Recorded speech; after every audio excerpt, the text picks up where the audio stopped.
وأنا عبدك وأنا على عهدك ووعدك ما استطعت أعوذ بك من شر ما صنعت أبوء لك بنعمتك علي وأبوء بذنبي فاغفر لي فإنه لا يغفر الذنوب إلا أنت اللهم أنت ربي لا إله إلا أنت خلقتني وأنا عبدك وأنا على عهدك ووعدك ما استطعت أعوذ بك من شر ما صنعت أبوء لك بنعمتك علي وأبوء بذنبي فاغفر لي فإنه لا يغفر الذنوب إلا أنت اللهم صل وسلم وبارك على سيدنا محمد وآله كما لا نهاية لكمالك وعدد كمالك اللهم صل وسلم وبارك على سيدنا محمد وآله كما لا نهاية لكمالك وعدد كمالك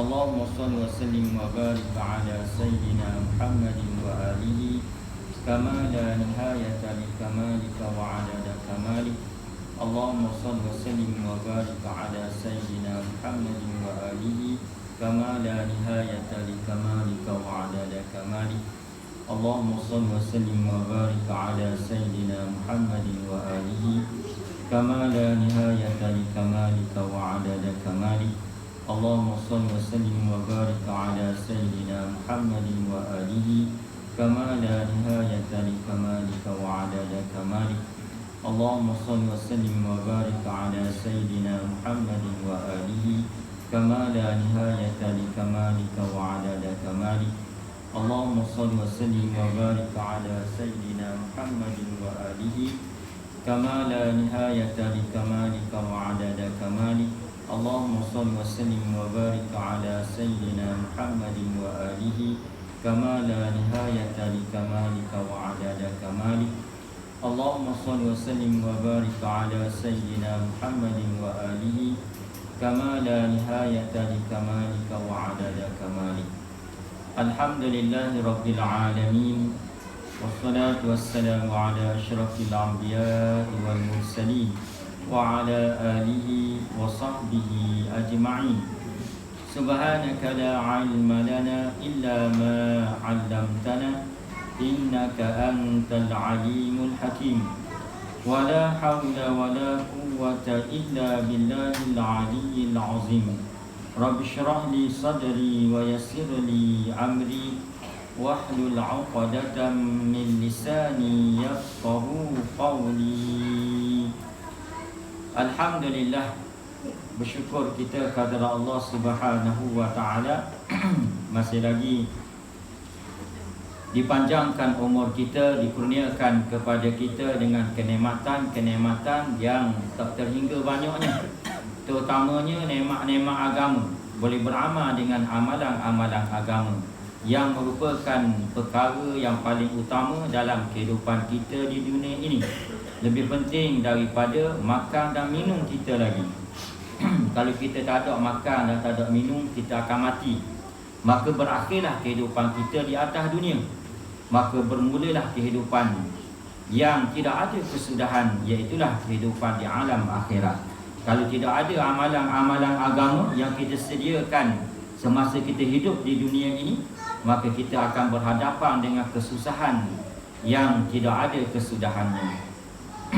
Mudah-mudahan Allah Subhanahu wa taala menerima amalan-amalan yang kita lakukan ini.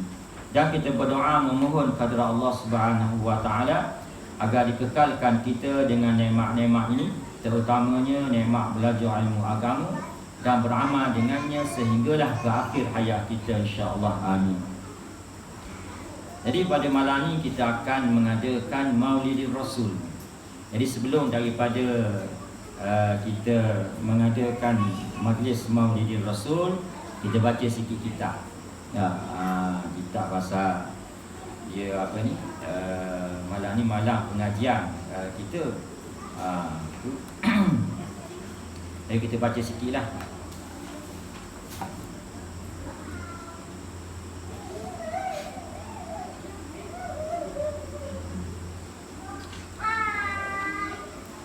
Qala al-musannif Asy-Syaikh Muhammad Ali Al-Kalantani rahimahullah ta'ala, wa nafa'ana bi'ulumihi fid darain amin. Surah sebelah tengah. Sebelah 16, 14. Dah ke surah 14. Ketahui olehmu bahawasanya sifat yang 20 itu terbahagi 4 bahagi. Jadi sifat di antara sifat-sifat Allah Subhanahu wa taala yang wajib kita tahu ada 20. Setiap orang kena belajar sifat 20 ini. Pasal dia merupakan kefarduan wajib. Nak kenal Tuhan kita ni, awwaluddin ma'rifatullah. Awal-awal agama kena kenal Allah Subhanahu wa taala. Jadi sifat 20 itu terbahagi kepada 4. Pertama, sifat nafsiyah, nama dia, iaitu sifat nafsiyah ini satu, ada satu je, iaitulah wujud, ada.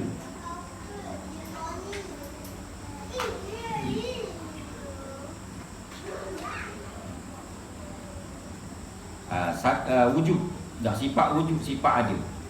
Apa yang ada? Itulah zat Allah Subhanahu wa taala.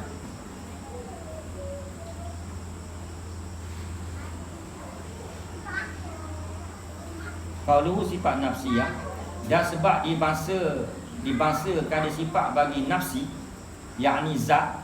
Dah, pasal apa sifat ni dibangsakan kepada zat? Kerana melazim ia sifat nafsiyah bagi zat juga. Dia lazim tentu dengan zat sahaja.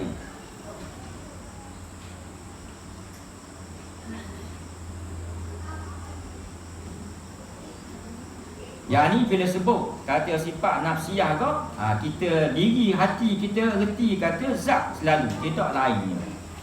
Bersalahan maknawiyah, maka bahawasanya sifat maknawiyah melazim ia sifat maknawiyah bagi ma'ani. Dah, sifat-sifat ma'ani Allah Subhanahu wa taala. Sebab itulah dibangsakan dia akan sifat maknawiyah ini kepada sebab itulah dibangsakan dia akan maknawiyah kepada ma'ani, pada sifat ma'ani Allah Subhanahu wa taala. Yani maknawiyah, ya pada maknawiyah, ya nisbah. Maknawiyah, ma'ani. Tu. Benda-benda ni yang kita kena belajar. Apa benda pula ma'ani ma'nawiyah? Siapa dah tak tahu sini. Ma'ani ma'nawiyah. Dia bukan di antara perkara yang fardu ain.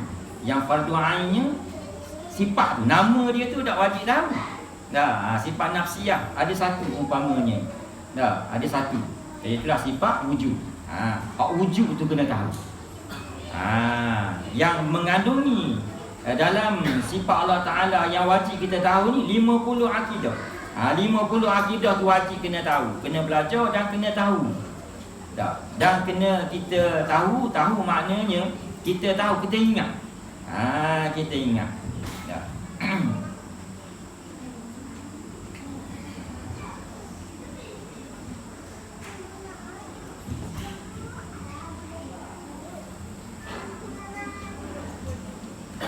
Dan erti nafsiyah itu barang yang tiada dapat diakalkan zat dengan ketiadaannya, ketiadaan barang. Itu maksud nafsiyah.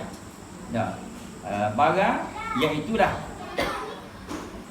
sifat, barang yang sifat yang tiada diakalkan, yang tiada diretikan zat dengan ketiadaannya, ketiadaan barang tadi. Kalau benda ni tak ada, barang ni tak ada, nak reti zat macam mana? Sifat nafsiyah wujud ada. Apa yang ada? Zat Allah Subhanahu wa taala yang ada. Dan zat Allah Taala tadi bersifat dengan kidam, baqa, sifat-sifat yang lain tadi. Jadi itulah yang dinamakan dengan sifat nafsiyah. Tak reti zat malaikat dengan dia, dengan barang tadi, dengan zat tadi.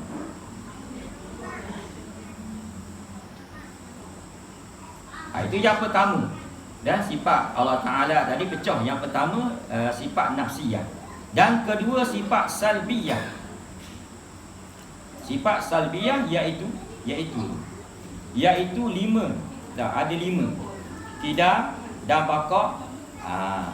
Ya baqa tu hamzah tu duduk bawah, bukan duduk atas. Dah. Baqaun. Salah. Tulis salah, catatkan saya. Dan mukhalafatuhu ta'ala lil hawadis, dan qiyamuhu bi nafsi, dan wahdaniyah. Dah, wahdaniyah. Wahdaniyah tu tak ada alif lepas pada wa. Dah, alif tak ada. Cara tulis. 5 ni dah di antara 5 sifat salbiyah. Sifat salbiyah ni maknanya sifat yang bahasa nafi, nak nafikan kekurangan daripada Allah Subhanahu wa taala. Seperti kita kata kidam, sedia Allah taala, maknanya ada Allah taala itu tidak ada permulaan. Nak nafi apa? Nak nafi mula, ada mula. Dia benda yang ada mula ni benda yang baru. Macam kita ni ada permulaan. Kita ni benda yang baru, asal tak ada, kemudian diadakan. Siapa yang mengada? Allah Subhanahu wa taala. Allah taala tidak kidam, sedia kala. Sedia kala. Tak sama dengan kita, dan tak sama dengan makhluk ini. Dan baqa. Baqa. Hamzah tu bawah. Kekal. Itu di antara sifat salbiyah. Kekal. Nak menafikan binasa. Allah Ta'ala ni akan jadi kita ni akan binasa, dibinasakan oleh Allah Subhanahu wa taala, mati. Kemudian kita akan dihidupkan kembali dan kita dikekalkan. Jadi kekal kita tadi kerana Allah Ta'ala yang menghendaki. Selepas daripada kematian kita akan hidup kembali di alam akhirat. Kehidupan itu kehidupan yang sebenar. Kerana tidak ada lagi kematian. Tak ada dah mati. Di situlah kita akan dihisap, dikira.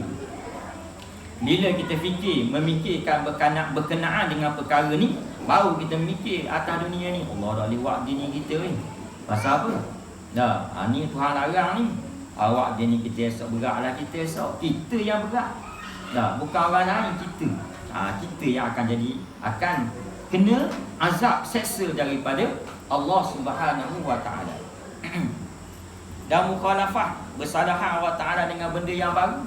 Nak nafi apa? Nak nafi sama Tuhan dengan benda baru. Tuhan bukan macam kita. Kita ni berjisim berjiring. Ada yang mengada dan berhajat kepada tempat. Jisim jiring kita ada tempat, kita kena duduk sini. Allah Taala tidak berhajat kepada tempat.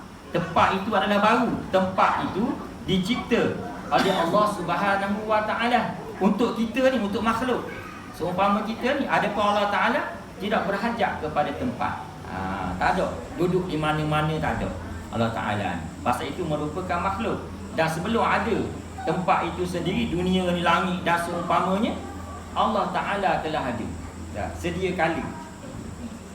Nak nafikan bersalahan sama dengan makhluk. Dan wahdaniyah, satu, esa. Esa pada zat, pada sifat, pada af'al. Nak nafi berbilang-bilang. Allah Ta'ala tidak berbilang-bilang. Satu. Satu wahdaniyah.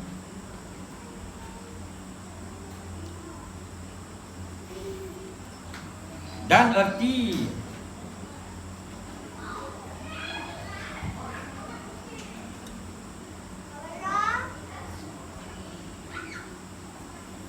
erti salbiyah itu, erti salbiyah itu menafikan barang yang tiada patut dan tiada layak dengan Tuhan kita Jalla wa Azza. Nak nafikan barang yang tak layak dengan Tuhan kita.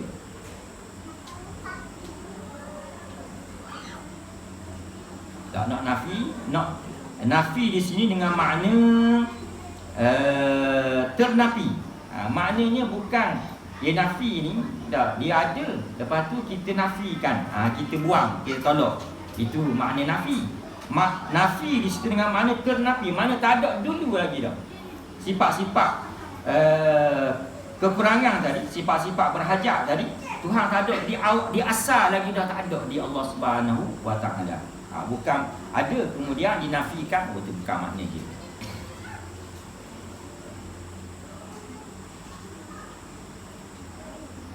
Dan ketiga, sifat ma'ani, iaitulah sifat ma'ani ni 7.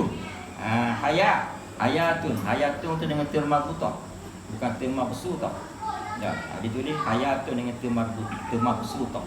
Salah. Dah, tulisan salah. Hayat kita panggil hayat. Dah, kalau baca hayat. Hayat.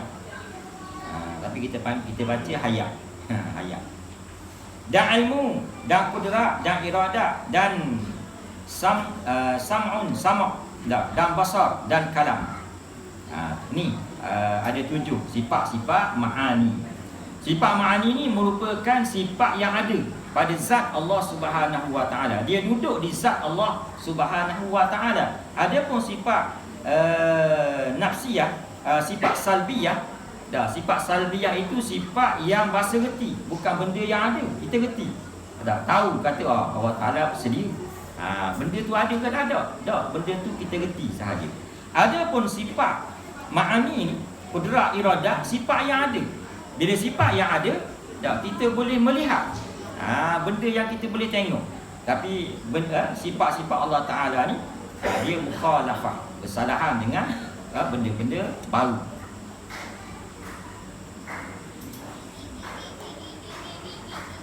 Erti sifat dan erti sifat ma'ani itu, iaitu sifat ma'ani ni sifat yang maujudah, sifat yang ada pada kharij, pada luar mata kepala. Maknanya benda yang kita boleh tengok, yang berdiri dengan zat, yang berdiri yang ada di zat Tuhan. Yang berdiri dengan zat, yang ada di zat Tuhan, yang melazimkan maknawiyah, dia lazim akan sifat maknawiyah. Bila kita kata Allah Ta'ala bersifat dengan kudrat, lazim daripada tu kaunuhu qadiran, keadaan Allah Ta'ala yang berkuasa. Dia masalah ni kita dah bincang, beritahu dah lepas dah. Dia antara sifat ma'ani dengan sifat maknawiyah. Dia lazim melazimi di antara satu sama lain. Oleh sebab itu Imam kita Abu Hasan Asy'ari, dia tak bilang sifat maknawiyah ini lain daripada sifat ma'ani. Maknanya dia sifat hak 20 hak yang kita masyhur 20 ni, dia tak bilang 20, dia bilang 13 sahaja. 13 sifat sahaja. Itu kaul Abu Hasan Asy'ari, kaul yang rajih, kaul yang kuat. Hak yang bilang 20 ni dia panggil kaul yang masyhur. Yang kuatnya hak 13. Hak 13. Walaupun bilang 13 mengandungi hak 20. Hak yang sifat ma'ani dan maknawiyah ni. Dia hak yang bilang 20 tu dia bilang suku sifat maknawiyah. Adapun yang bilang 13 dia tak bilang suku sifat maknawiyah. Dia bilang hanya sifat ma'ani. 7 tu, maka maknawiyah tu memang ada situ lalu dah. Jadi khilaf di situ dari segi bilangan. Adapun i'tiqad tidak ada khilaf di antara Imam Abu Hasan Asy'ari dan Imam Abu Mansur Maturidi. Dan keempat sifat maknawiyah 7, iaitu 7 ni, kaunuhu qadiran, kaunuhu muridan, kaunuhu aliman, kaunuhu hayyan, kaunuhu sami'an, kaunuhu basiran, kaunuhu mutakalliman. 7. Erti sifat maknawiyah itu iaitu hal yang sabit pada zat dan kelakuan yang sabit pada zihin, yang sabit pada hati, yang wajib bagi zat. Itu maknawiyah. Selama ada zat, selama zat tu ada, sifat maknawiyah ni ada. Padahal dikeranakan dengan satu kerana yakni melazimkan bagi ma'ani. Dia lazim bagi sifat ma'ani. Yang sebab yakni disebabkan dengan satu sebab. Dikeranakan dengan satu kerana, disebabkan dengan satu sebab. Yakni melazimkan sifat ma'ani seperti keadaan yang kuasa kerana berdiri kudrat pada zat. Lazim. Bilalah kita kata Allah Ta'ala ini bersifat dengan kudrat, lazim daripada tu keadaannya yang berkuasa. Lazim daripada. Sebab itulah Abu Hasan Asy'ari dia tidak bilang suku sifat maknawiyah ini. Dah, dia cuma bila sifat ma'ani sahaja. 13 sifat aja. Sifat Allah Taala jadi 13 sahaja. Tapi kau yang masyhurnya 20. Sebab tu kita kita panggil sifat 20. Pasal kau yang bilang 20 ini kau yang masyhur. Yang masyhur. Tapi hak kuatnya hak 13. Hak kuat. Kau rajih dia panggil. Dan keadaan yang berkehendak kerana berdiri iradah pada zat, demikianlah akhirnya sampai ke akhir. Gitulah. Itu di antara sifat-sifat Allah Subhanahu wa taala dipecahkan kepada 4 bahagian. Dah. Yang wajib kita kena tahu. Ni di antara fardu kifayah. Wajib tahu kudrat wujud kita bakar tu. Sifat 20. Dah. 50 akidah. 50 akidah tadi. Hak wajib 20, mustahil 20, harus 1. Dah. Sifat bagi rasul-rasul wajib 4, mustahil 4, dan juga sifat yang harus bagi rasul-rasul ada 1. 9. Jadi 41 campur 9 50. 50. Ada ditambah-tambah pula oleh ulama seperti sifat idrak. Dah, sifat apa lagi? Ada lagi di antara sifat-sifat yang ditambah oleh ulama-ulama. Yang muktamadnya hak yang 50 akidah ni sahaja. Jadi kita baca sekadar tu kitab kita. Kita akan masuk kepada majlis Maulidir Rasul.